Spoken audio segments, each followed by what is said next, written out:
Maui from Moana, Tales of the Demigod.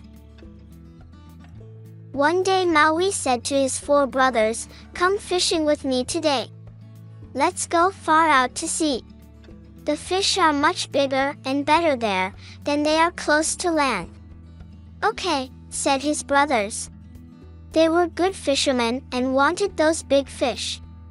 The 4 brothers and Maui jumped into their canoe and started to row.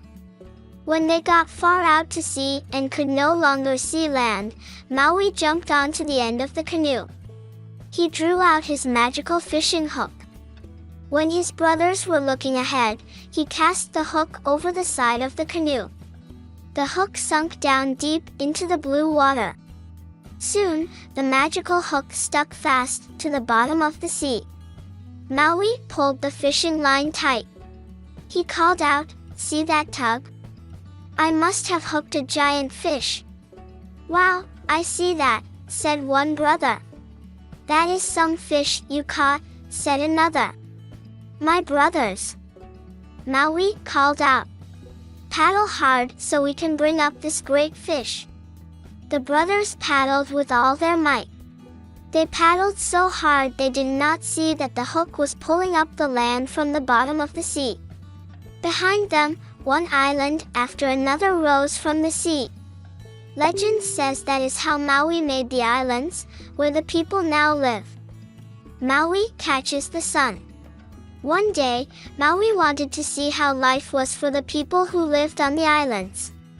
But what he saw there made his heart skip a beat. Life was very hard for them. And he could see why. The days were just too short. There was not time in a day for people to do what they needed to do, like making and cooking food.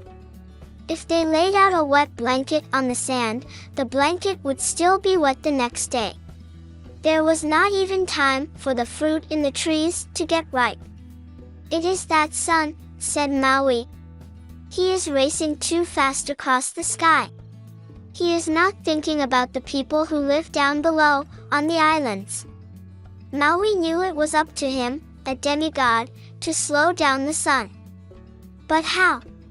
He asked his brothers. He asked his sister Hina. He asked still others that he knew. "Who do you think you are, Maui?" said one.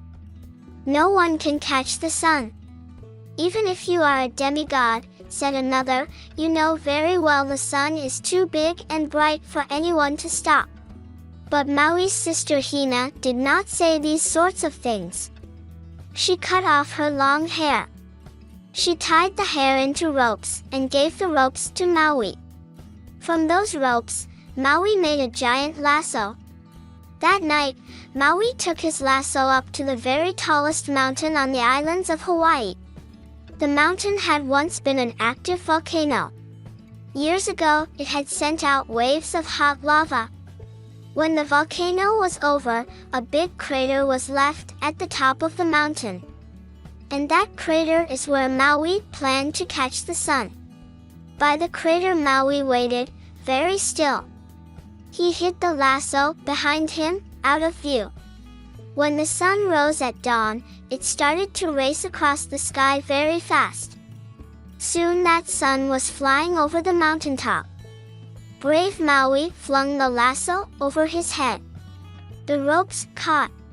The sun tried and tried to move, but was trapped. "Get me out of here," shouted the sun. "Not yet," said Maui.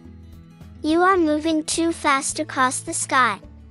It makes the days too short for the humans who live down below." "So I like to go fast," said the sun. "Who cares? Let me out of here." "No," said Maui in a big voice. "I care. You have to stay here, in this crater." He pulled the lasso tight. But in his heart, Maui did not feel brave. He did not know how much longer he could hold on. True, his lasso was stronger than any other rope in all the land. But he did not know how long even a lasso made from his sister's hair could last before the hot rays of the sun would burn it up. The sun tried to move again, but could not. "Oh, Very well, the sun said, at last. You can be sure Maui was very glad to hear that. I suppose I could slow down a little, said the sun, but only for part of the year. So Maui and the sun worked out a deal. For half the year, the sun would move at a slow pace. Those days would be long, and that would be the summer. For the other half of the year, the sun could run as fast as it wanted to do. Those days would be short, and that would be the winter. This is how Maui made the days longer for the people of the islands. At last, they could do the tasks they needed. They could have a full dinner and rest after. And the fruits on the trees grew big and sweet. The end.